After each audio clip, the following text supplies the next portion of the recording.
In this sentence, I have two questions for you. How many questions? Two questions. Two questions for you.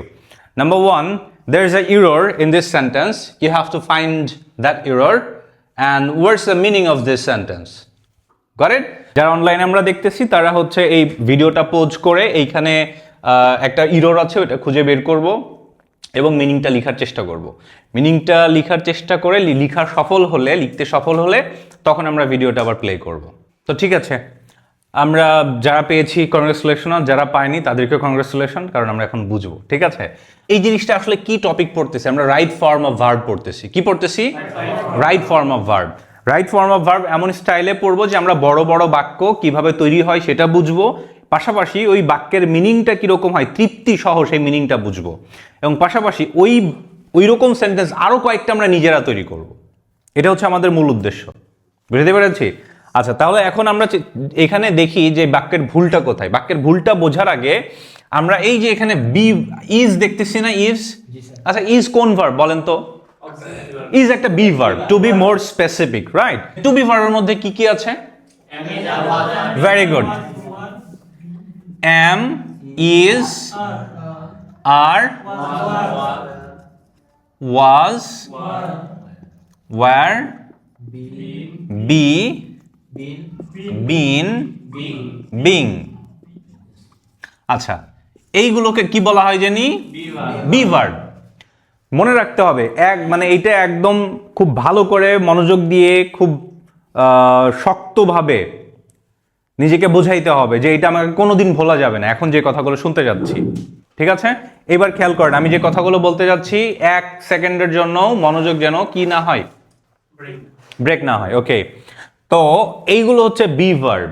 সবসময় মনে রাখতে হবে B ভার্বের পরে যদি মেইন ভার্ব আসে, বি ভার্বের পরে যদি মেইন ভার্ব আসে অবশ্যই সে ভার্বকে আইদার V3 রূপে আসতে হবে অর আইএনজি রূপে আসতে হবে। কি বললাম বলেন তো?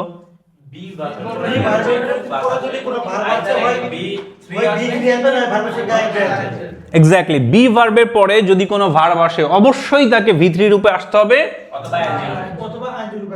এর বাইরে যদি V2 রূপে আসে হবে না, যদি V1 রূপে আসে রং। কথা বোঝাইতে পারছি? আসতে হলে অবশ্যই এইগুলোর যে কোনো একটা থাকলে এরপরে ভার্ব আসলে কি রূপে, কয়টা রূপে আসতে হবে? দুইটা রূপে আসতে হবে, আইদার হচ্ছে V3 অর আইএনজি। কোথায় V3 কোথায় আইএনজি? কন্টিনিউয়াস টেন্স গঠনের ক্ষেত্রে, কন্টিনিউয়াস টেন্স গঠনের ক্ষেত্রে আইএনজি, আর প্যাসিভের ক্ষেত্রে হচ্ছে কি V3। ঠিক আছে, আচ্ছা বলেন তো এইখানে এখন কি বলেন? ইজ একটা কি ভার্ব? Be verb. আচ্ছা, বি ভার্বের পরে কি বুঝলাম? হয় আইএনজি থাকবে নাহলে V3 থাকবে। আচ্ছা, এখন খেয়াল করেন ইজ এর পরে টিচ মানে কি? শিক্ষা দেওয়া, তাই না? আচ্ছা, ইজ এর পরে টিচ থাকতে পারবে, হয় টিচিং হবে নাহলে টিচ টট হবে, তাই তো? তাহলে হয় টিচিং হবে নাহলে টট হবে, এটুকু তো শিওর। কিন্তু টিচিং এক্স্যাক্টলি টিচিং হবে নাকি টট হবে ওইটা আমরা অর্থ করতে গিয়ে বুঝবো। ঠিক আছে, বাট এটুকু শিওর যে স্যার বি ভার্বের পরে হয় V3 হবে নাহলে আইএনজি হবে, V1 V2 হবে না। সুতরাং এইখানে হয় টট হবে নাহলে টিচিং হবে।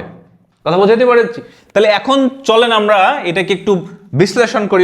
এখানে আমরা শব্দগুলোকে বিশ্লেষণ করব। আচ্ছা, মডার্ন মানে কি? আধুনিক। মডার্ন মানে হচ্ছে আধুনিক। ডান্স মানে কি? নৃত্য, তাই না? নৃত্য। ইজ মানে কি? হয়। বাট এখানে আসলে ইজের মানে কি সেটা আমরা পরে চেষ্টা করবো এটা উদ্ধার করা। ঠিক আছে, আচ্ছা টিচ মানে কি বলেন তো? শিক্ষা দেওয়া বা শিখানো, তাই না? আচ্ছা, ইন মানে কি? মধ্যে। দা তো একটা আর্টিকেল, তাই না? আচ্ছা, সেম মানে কি? একই। কাইন্ড মানে কি? প্রকার, তাই না? অফ মানে কি? ভেরি গুড, অফের বাংলা হচ্ছে এর, এটা ভোলা যাবে না। ঠিক আছে, অফের বাংলা হচ্ছে এর। আচ্ছা, স্টুডিও মানে তো স্টুডিও, তাই না? এটা আসলে বাংলার মতোই আমাদের কাছে। আচ্ছা, অ্যাজ মানে কি?